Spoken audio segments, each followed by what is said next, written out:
I'm stopping. Hey everyone, thanks for joining us. We're going to be talking about user experience and how we can improve our PowerPoints by using design principles. We're joined by our presenter, Jamie Warren. He's our instructional designer here at Blue Ridge Community College, and he's going to walk us through these concepts and help us think about how we can make better PowerPoints for our students. Take it away, Jamie. Yeah, thank you, Sarah. Just want to make sure you're seeing my black PowerPoint screen here and you can hear me okay. Sure can. Everything's good. Okay, great. If you're watching this from home or your back porch or wherever you are, thank you for joining. This is the final part in the UX series that we've done. The other two got into a little more fundamental and abstract concepts of what user experience is and what user interface is comprised of. And a lot of that stuff is really easy to apply to online learning or e-learning or computer-based training or whatever, however you refer to that. So welcome to this. So in this video, we're going to explore some of those essential design elements and see how they apply to course presentations or even course creations in general. So just to recap, one of the most fundamental points of why we should prioritize this comes from the very definition of user experience. If you're watching this, this is likely you're not a graphic designer or a UX designer, but as an instructor, you're kind of responsible for everything, right? I mean, that includes the instructional design, the project management, and the visual and multimedia design. So as much as online learning is about the architecture of the content, it's equally about visual communication and how important that is. So you don't have to be a graphic designer to build effective learning, but we do need to be intentional about what we place on the slides. And that's a phrase you're going to hear a lot from me today, not just as the main takeaway from this particular presentation, but in general for the entire series and the field of UX in general. We're always asking ourselves what's important and what belongs. So, so we have four things we're going to talk about today. And one is going to be contrast and color, alignment, and repetition. So now before we dive into these, I have a little activity. If you can just get a piece of paper, something to write with, post-it note, back of an envelope, whatever you have. And it's real simple, real simple. Just pull out a piece of paper and draw a line on the page. It's maybe 3 seconds, just anything, well, first thing that comes to your mind. Okay, now just add another line to that. All right, it's a pretty simple exercise, right? Not really much to think about. But I have a few questions before we get into this though. So where did you draw that first line? And I don't really need to hear your answers, but where did you draw that first line? Was it at the top or the bottom of the page? Was it a vertical or a horizontal line? And where did you draw the second line? Were the lines on angles? How long were they? How thick were they? Did the lines touch? Were they curved or were they straight? So it kind of asks a lot of questions about how can drawing two lines on a page become so complicated? Why are there so many things to consider when you're doing such a simple thing? And it really comes down to beginning a design is a lot like are the first two moves in a chess game. How you begin, the elements can either fight with each other or they can work together. So it's really more of a symbolic thing. Let me go back one slide. So I'll have to give a shout out to my other instructional designer, Wes, who turned me onto this book, and I've really enjoyed reading this and kind of looking at getting rid of all the other things that make presentations dull or distracting. This really gets down to the nuts and bolts of it, and it's really there's a lot of good things. So it's interdisciplinary interaction design. I would definitely check that out. When we were close to the hurricane, I spent a lot of time with this book, just drawing out some of the grids and frames that they have. But anyway, if you're interested in kind of looking further, so thanks to Wes for turning me on to this book. Let me move forward here. Okay, so I want to go ahead and jump into the first of them, and we're going to talk about contrast first. Now, if you've ever looked at a course slide and wondered what am I looking at here? One of the most common mistakes we see is course designers and is using too little or too many contrasting slide elements. And that's true with even some of the more minimalist designs that are taking place. We want to frequently ask ourselves, what is important on the slide? And where do we want the learners to look? Now, we're familiar with the contents as instructors, and we're familiar with how to build, how to scaffold the content. And but if we're focused on, we want to be focused on where we want to be. So the question is, what's important here? If everything on the slide is different, there's no focal point or contrast, and it's the same as the opposite. So a little bit, a few tips for just creating contrast. We're going to get into these three separately. In contrast, text, of course, is the most logical, text is one of the most largest and most important graphical elements that you'll use. And it is a graphical element. It stands out as the first thing that people will likely see. Color, contrasting colors are used really effectively to guide your students through the slide and help them focus on what's important. And finally, value. This is the contrast of light and dark. This is the balance that we have on the screen. So it gets into things like white space and how do you activate the compositional space on the slide. And I'm not going to get too far in the weeds here. We're just going to kind of touch on each of these, and don't expect to be color scientists by the end of this lesson. But they're really important things to pay attention to. So let's get into text now. So let's just start with that. And essentially, when you have text on the slide, and a large part of what we call the largest graphical element, it's not just a communication, but it's if you're not reading the text, you're sort of squinting at the page. It has its own structure and its own form. So text is about as important as it gets. We have a few ways that we can add contrast. So the size, the weight, the styles, and the values that are bigger imply more important things, are heavier, are stronger, or darker. And these are all ways that you can add contrast. So you can combine these, so they don't have to be individual, but we'll look at a couple examples where we actually combine size and weight. So here is just a really basic objective slide, and I'm going to pop out of my presentation here, and get rid of my notes here. So so we'll do, just follow me. If you have PowerPoint open or Google Slides, you can do this too. Just kind of add some text.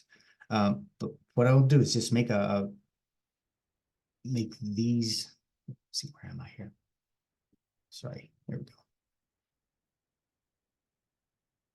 All right, so we have using Montserrat with a 24 point with this side. So I want to duplicate this column. So in PowerPoint on Windows, I'm going to press Control and drag this over to the other side.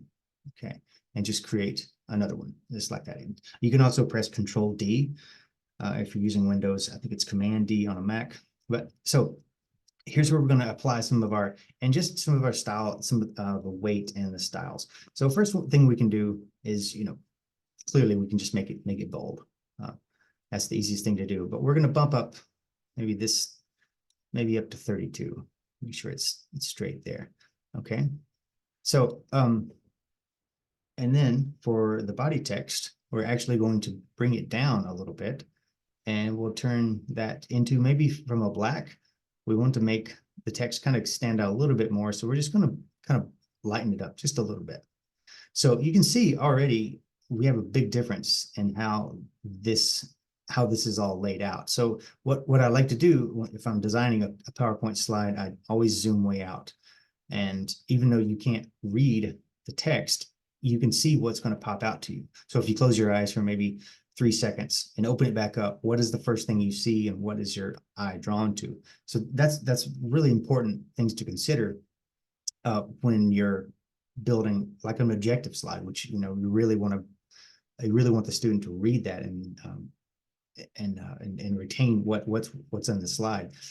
So get back into my slideshow here. So just an example of that. So even if the student is skimming through, at least they're going to be able to see what's important in the slide. Okay. Another example, again, where is the heading on the left? Where is what's important on this slide? So what is the second most important? That's the body text. If we're just skimming here quickly, again, we can be drawn very quickly to the two headings. That's hopefully where you'll have your learners drill down a little bit further with this. So this example was inspired by some of the low contrast design trends I've seen on the internet, and you've probably seen these too.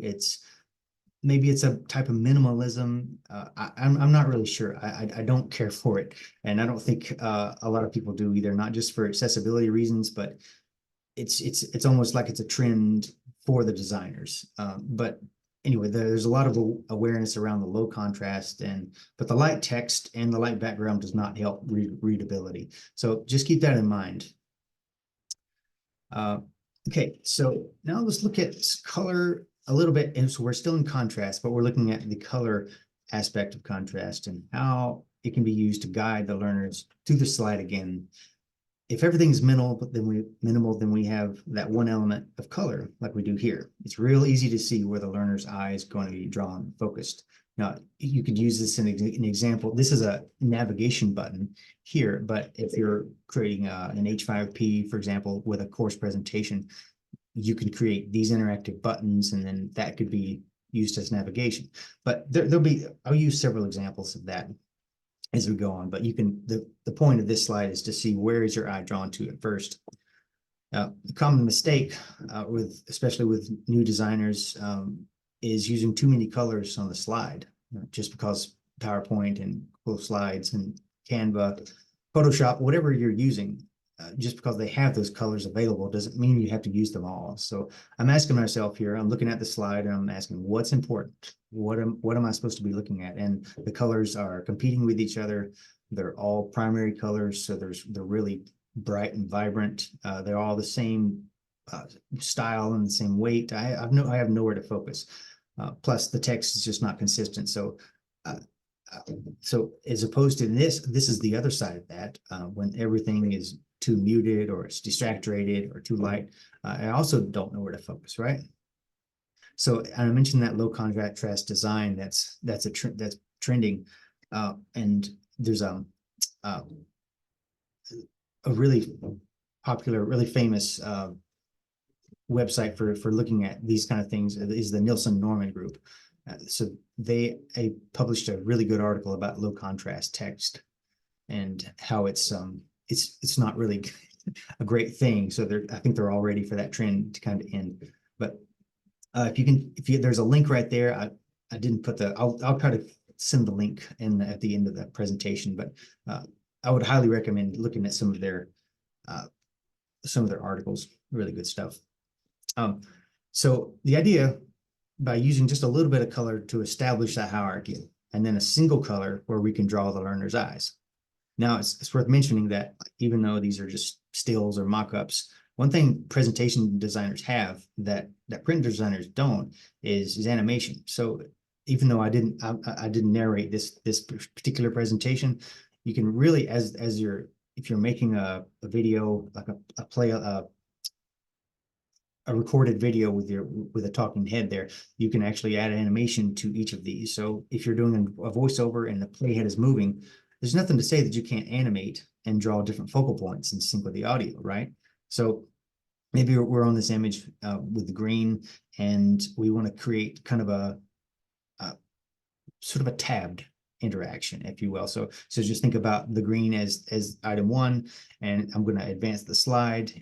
And all I'm doing is pressing right. So the color changes and then the text changes. So really, we haven't lost any of the design consistency, but we've been able to change the content completely. So that's a really effective thing to use, because whatever moves gets noticed, right? That's really the big thing. And so you can always change the image as the focal point up top, and then however this is just one example. There's a lot of ways to look at this. So again, one of the ways you can test this is just doing the squint test. And if you squint at a slide, you may not be able to read the content, but you should be able to see certain elements that are pulling your eye toward the focus. So again, oops, I didn't. What have I done here? Sorry. Okay, so if you zoom way out or if you squint your eyes, you can see what pops, and the contrast in color is what grabbed my eye. Okay, so we'll talk a little bit about values here. So contrasting colors, not just the use of one shade of color or one type of color, but we also use different tints and shades. And I'll get into that a little bit later in the color section. But again, if everything is minimal, then we have that one element of color like we do here. It's real easy to see what the learner is supposed to be doing. Perhaps this previous button is going to be disabled for some reason, and that particular shade is going to represent something that the learner can't do, or whatever the navigation reason is. That's the stronger colors will bring their eye to that. So here's an example, a slide with a lot of content. We see these a lot, and I'm looking right at you, Pearson and Cengage.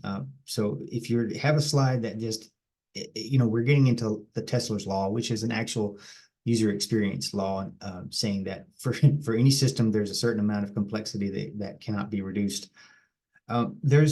Sometimes you can't get around that. There's text and data and numbers and percentages and facts that are just tough to read in general, and they're tough to process quickly because they have so much text. And if the student is just, whether it's an automatic advance of the slide or whether the student is advancing on their own, it helps them distill. They need help distilling some of the information. So one thing you can do, since I have images and text on here, is just create that contrast of adding some moderate transparency to one or more of the graphics. So in this case, the other cards in the slide have been set to transparent and with a monochrome effect. So let me show you a little bit of how I did this.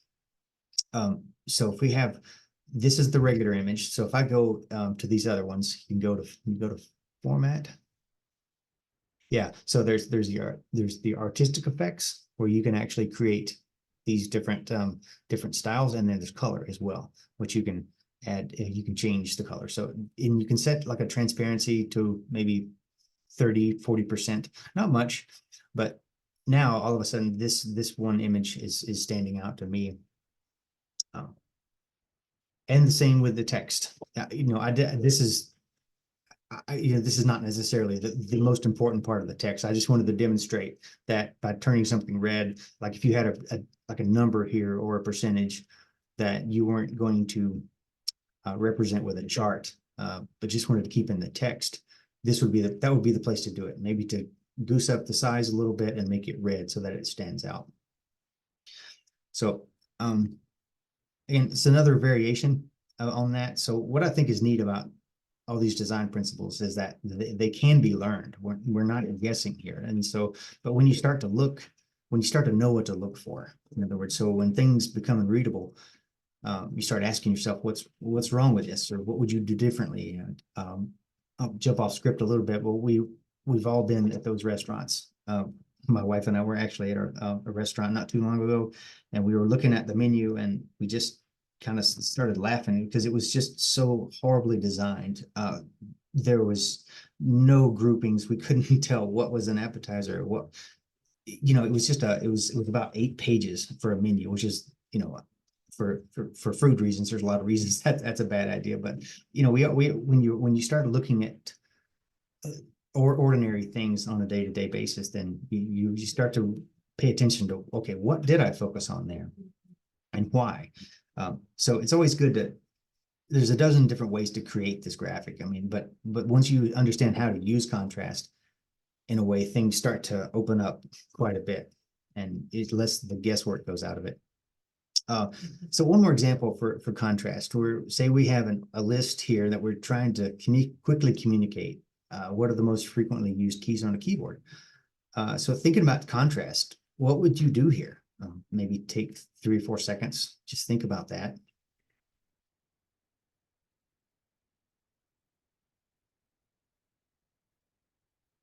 So one thing that, since we have an ordered list, one thing we can do is just get rid of the text, since we can easily demonstrate something like this on a keyboard. So we just added an image of a keyboard, and then I put an overlay of rectangles right on that, which, this could be effective. Yeah, I think it communicates what the slide is trying to teach us. But again, we have a hierarchy in the keys. There are most frequently used keys. So as you can tell right now, we really don't have that. Is the space bar is the same shade as the H key, which may be which H is number 7 space. So we should have a way of kind of delineating what the importance is. So that's getting into a little bit more of a color, but you'll see that there's a common thread through all these principles today. And so as we're going through, I thought, well, how can we make this slide more effective? So we have 10 items, and that's going to be kind of hard to see the difference in this particular example. But one thing I did was apply just a very like a different type of transparency to each. Use the same shade of red, but so the space bar is number 1. It's going to be the darkest on down to the letter R, which is the lightest. And again, that's kind of hard to see because we only have so many shades until we get down to white or black. But so that's one way you can set a list, like if it needs to be in order. So the final thing about creating contrast, it's using contrasts will create that visual interest with size, weight, color, and value. Again, feel free to combine these. It's important that we have all these things are used in tandem with each other to really make a difference. And don't be subtle. Really, contrast works best when the differences are exaggerated. So again, we don't want to make small changes here when we're trying to make something important. And how you establish visual hierarchy to help the learner know what is important is a big part of that. So and moving on over to color. Is one of the more powerful elements. I always like this quote from artist Paul Klee that noted, "The color is the place where our brains and the universe meet." Color is the first thing we're going to notice when we encounter something new, right? Even if it's subconsciously. We also associate different colors, different things with different colors, which can be cultural. And if it's one of the considerations when you're designing with color, is to take those cultural contexts into account. Now, but the challenge for us as creators, we probably don't want to become color scientists or color psychologists, right? We want to use color effectively, but there's a whole world that's just devoted to understanding how colors work. So one of the things we're always asking ourselves is, what is the emotion behind what we're trying to conjure in the learner? What are we trying to make them feel? I think it's one of the tough things for a lot of folks is science behind it. We've seen color wheels since we were kids. I don't know how many of us fully understand how to work with them. I'm still studying on how to use on what the analogous, triadic, monochromatic, what is the HSB, what is RGB, what is CMYK. There's a lot of technical language here, and to on the other side of the spectrum here, I really love creating with my daughter. She's very artistic, and she's always thinking about color and how to use it. And so when I look at the various crayons and the pens and the markers she has in her collection, it occurred to me how different the approach is to the emotion behind this whole thing. If we're coloring, say, leaves on a tree, I don't ask her, say, Bonnie, have you seen the 76FF7A? Nobody talks like that. But Creole, it really understands the emotion behind colors. So instead of something like 76FF7A, they call it screaming green or Granny Smith apple or electric lime. These are all colors that really appeal to our emotions and give us kind of a path forward as to, okay, that's what I'm after. Same thing with the pinks. So we've all done this when we're painting a room in our house. We go to the go to the home improvement store and we look at the various types of swatches, and we wouldn't have these, we wouldn't ever pick a paint based on the number at the hex code for that. So it's not a bad way to look at it as what is the emotion associated with the course, rather than just moving the color wheel around or just kind of guessing. So this is just a comparison to see, how children view color versus how we sort of depend on the software to choose for us. So it's important to always keep that in mind, because the emotion does get lost. And like with these swatches here, you can see that the names really evoke kind of a speed or an urgency or a calmness or whatever it is. So so one of the easiest ways to use color without having to go through the whole color palette selection is just to work with tints and shades. And if you're not familiar with those terms, tints are created by mixing white values with a base color. And shades are the same thing. The shades it's a base color by mixing values of black.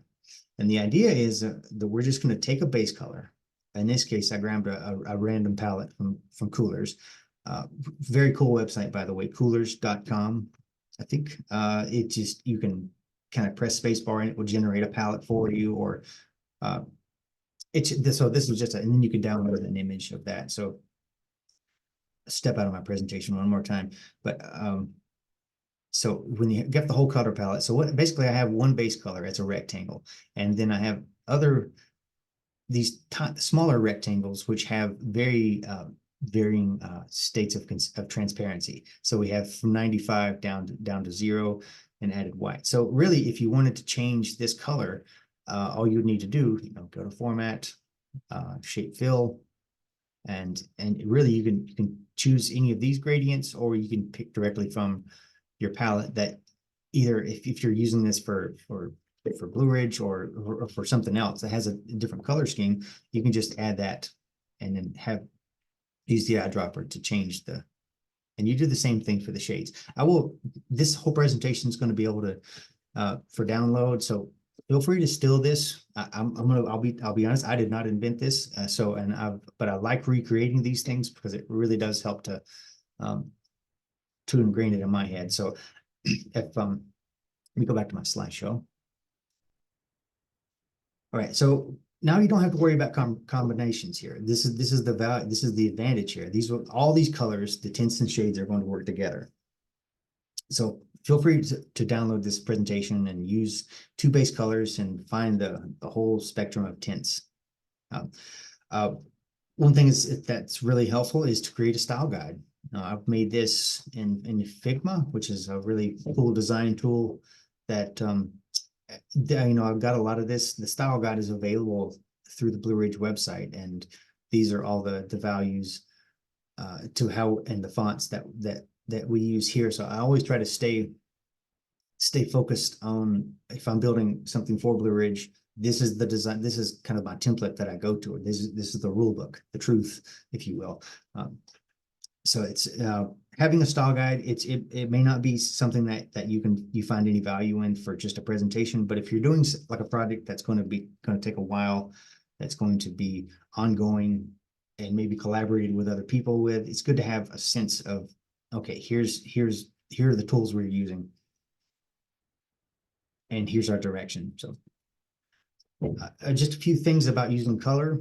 Use tints, shades. I meant to say shades. I'll fix that. Sorry about the typo. To create monochromatic color scheme for a clean minimalist feel. Use contrasting colors strategically to guide the learners. Again, we're combining contrast and color here to really help them. And so use an image or the college branding as a starting point. There is a template that you've probably seen with the Blue Ridge. If you just need somewhere to start, use that template that we have. It's exactly what it needs to be, and it's just a kind of a basic starting point for creating. Okay, all right. So moving on to alignment. Now, this is one of the little more complicated principles, but it's really my favorite because I think it's something that regardless of whether you're just getting started or you've been doing this for a while, alignment is really something that we can all benefit from, especially if you're building, like, again, an ongoing set of presentations for an extended period of time. It's just inevitable that elements are going to get nudged out of place. Even if you have a really strong template with placeholders, it still happens. So the best way to ensure alignment is with a grid. Now, this is really not the time to be surviving and wandering alone in the wilderness. Being on the grid really takes all the guesswork, and it creates predictability and ease for the students. Now, if you're not used to working with grids, that's totally okay. We're not really talking about those complicated grids that you see for web design or magazine print publications. We're just looking at simple grids with basic intersecting horizontal and vertical lines. And then we use that to structure and organize whatever graphic elements we have on the slide. Let me show you what I'm talking about here. So the first thing I could point out is why don't you just use the built-in guides in PowerPoint? And overall, I think they work well. They're really functional, and the default grid in PowerPoint has fixed margins, and to do any kind of custom grid layout or spacing would take a lot of work with the various guides and options. So drawing your own grid lets you define your margins really quickly. And let me pop out of the presentation and show you what I'm talking about. So with the built-in grids in PowerPoint, if you go to View in your ribbon, and you can turn on the grid lines and even the guides, you can see that you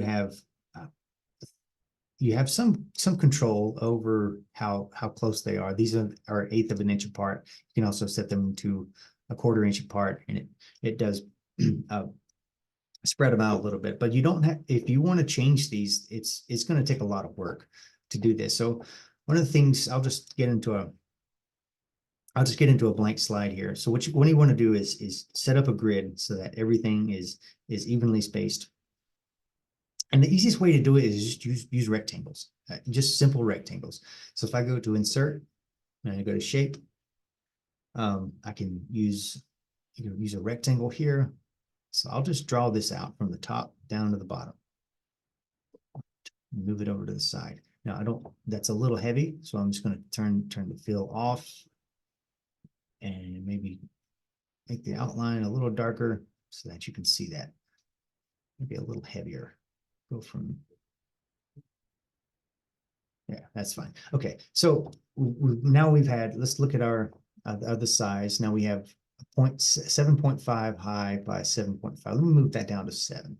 Okay, so now we have a 0.7 inch grid on the left. We're going to hit Control, and we're going to drag to the other side to duplicate it. Now we've got that side, and you can also hit Control D, which will duplicate it. So now we're going to make our top. So I'll rotate it to the side, then stretch that out. Okay, now do this one more time for the bottom.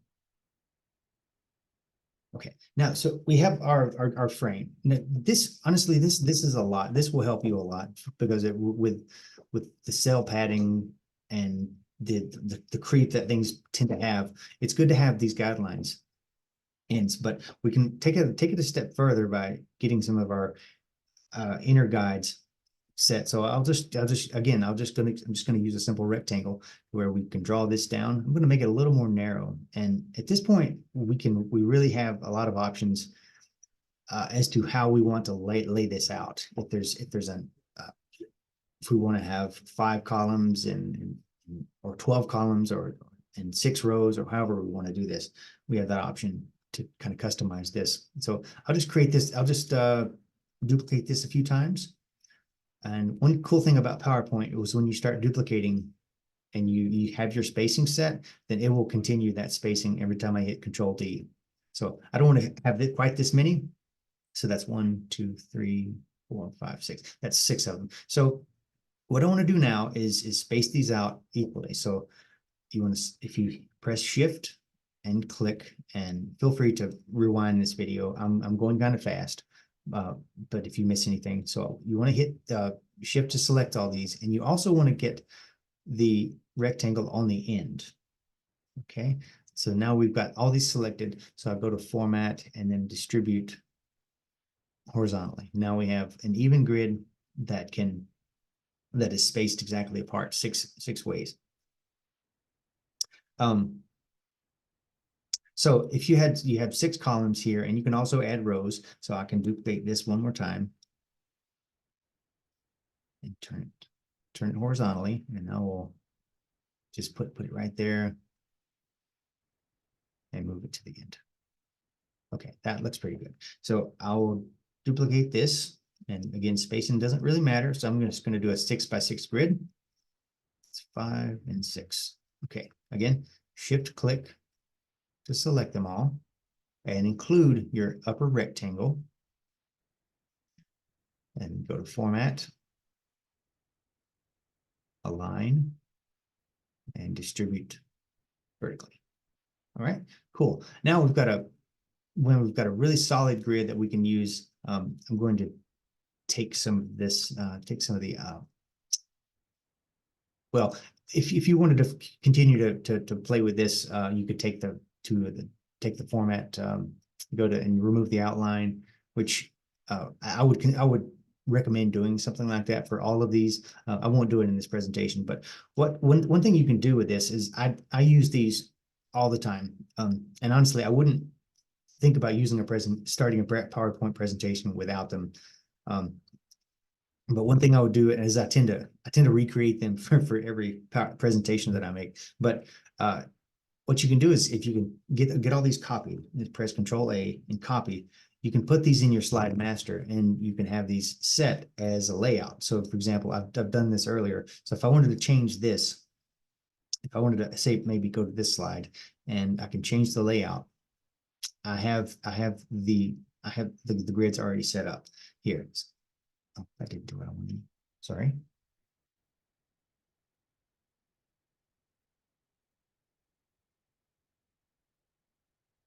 Oh, I think the picture is getting in the way. Okay, yeah. So the picture was in the way. So you can see the background now changed to the grid that I made. So, but to remove that, you can just take that out and make it a blank slide again.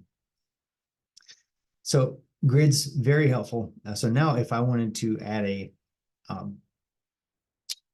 add a placeholder like a text or an image or something, that's really easy to do. Even if I didn't have the content set up just yet, I could still make the initial design by starting here. I can make this a 2x2, or a 2x4 inch and a rectangle, and change that. So you have a base point for using and keeping things aligned on the slide. So it's always a cool thing. So if you copy this, to that. So if you were to copy this, you press Control C. If you go to View and go to Slide Master, here's where you can add all those different layouts. And I have those set up as different ones. There's the 11x19. Here's a 6x9. Happy to create these for you and distribute them. Again, after a while, it becomes so easy that you can just create them on your own. And so very, very cool grid demonstrations. So again, that's probably about as much as you need to know about grids at this point, but I would recommend using them as much as you can. So if you have a slide like this, and I use the grid on that, so let me show you how that came about.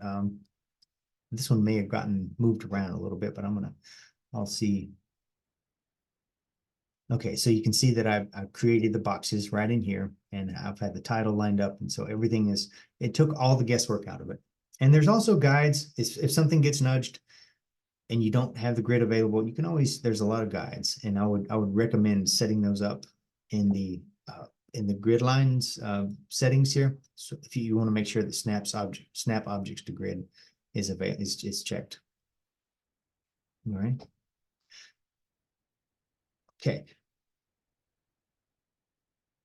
So, all right. So finally, tips for alignment. So again, use the grids to check that spacing of alignment of options. So you want to create multiple slide layouts to accommodate those different types of slides, layouts and content as well. Everything should be placed intentionally. There that is again. Make sure that it has a place on your slide and that's important to the message you're trying to send. Don't position objects just to fill up space. If you find that you've created a grid and the content that you have isn't working, don't keep hammering it. You just need to find another type of grid. So kind of sometimes you can just sort of wireframe it out of just drawing a rectangle and placing your content in different places on a page, so that it kind of starts to make a little more sense. And then you can create the grid according to that. I know that sounds kind of cart before the horse, but sometimes it's if you have an unusual combination of content and images and maybe some multimedia, maybe it's just something that you'll need to create from scratch. Okay, so finally, we're going to get into repetition. And so the key here for repetition is that we want to repeat design elements. I mean, it certainly makes it a lot easier for things like navigation, but we want to repeat the themes as well. We don't want to have everything to be exactly the same, but it needs to be uniform in some way. We just want unity here. So a lot of the tools that you're using today, like PowerPoint and Google Slides, are going to have navigation built in. So just pressing the left and right key and advancing the slides. But if you're making something custom, like an H5P or like a course presentation where you want to put interaction into it, it might require you to make the navigation buttons yourself, or maybe the feedback or quiz buttons or something to that effect. So I spend a lot of time looking at just user interface kits and what other artists have done for app design, and it's all good inspiration for how we can think about e-learning or online learning, whatever you want to call it. So it's one of those. Always be curious about what other artists are doing, and I think looking at web design and app design is a really solid field to draw inspiration from, because they've really gotten into the science of how do they keep their attention. If we don't have them using our app, then they're not gonna pay it. So there's a very quick path to an inspiration for making it making things consistent. And it's the same with the other side of this. So looking at an interface like this, clearly there's no consistency, there's no unity anywhere. It's just kind of random elements that have been placed together in various textures and gradients and effects, and it really doesn't lead to any kind of attention grabbing thing. Again, if everything on the slide is important, then nothing is important. As I said earlier, style guides really make this a lot easier for just setting the tone early on, so that you just, if things get out of place or if they start to look different. So this is one of those repetitions as a repeating theme. There are styles in this presentation that are all the styles and colors are consistent. So we get into this course example. We can see that there's clearly an agreement on the fonts and the colors and the weights that's consistent with the whole project. And if you're looking at a single slide, you may not notice it. But if you look through the slide as a complete project, you start to see how quickly those elements are all tied together. Between the colors, the fonts, the themes, the backgrounds, those are all consistent and thought out. So it does work, and it does create that sense of unity. By the way, I got this from a website called Slides Go. There's a lot of templates available on that, and there's really thousands. There's a paid plan, but if you have quite a few downloads available every month, if you're just looking for something that's looking for a template that's different from the PowerPoint theme. Okay, so final thoughts here about repeating design elements, fonts and colors. So obviously the fonts are going to be the easiest place to spot check, and they're going to be the most important thing. So one of the easiest common things I see where courses break apart is through fonts, and this actually also can break our LMS or any activities if you copy fonts from like a Google slide or maybe from Microsoft Word, or if you're copying it from another web page. It will bring around all the style and all the computer code that's attached to that element. and sometimes it will come in and it will break your presentation. But it's really easy to find, or excuse me, it's really easy to miss if you're just replacing the fonts. Repetition doesn't mean that everything has to look the same. We're just looking for an overall consistency and predictability. That's what we're trying to create for the students. So create a style guide to define the visual appearance. Again, not required, not a super important thing unless it's going to be a longer project that an ongoing project that you're working from. So with that, that's I've got about 2:47, so I'm going to go ahead and stop the video now. Again, this presentation will be available to download so that you can use some of the things that I've done. And please reach out to us if we can help with any of this. We want to be part of the solution. Sarah, Wes, and I, we will be happy to take a look at your PowerPoints or presentations if you need anything else. We can help you apply some of these. So don't be a stranger. Reach out to us, please. And if nothing else, and as far as the first two parts of this video, there will be a link to those. It's kind of a guided course that you can be interactive with. So I want to thank everyone for their time, and we'll see you in the next one. Okay, thanks everyone.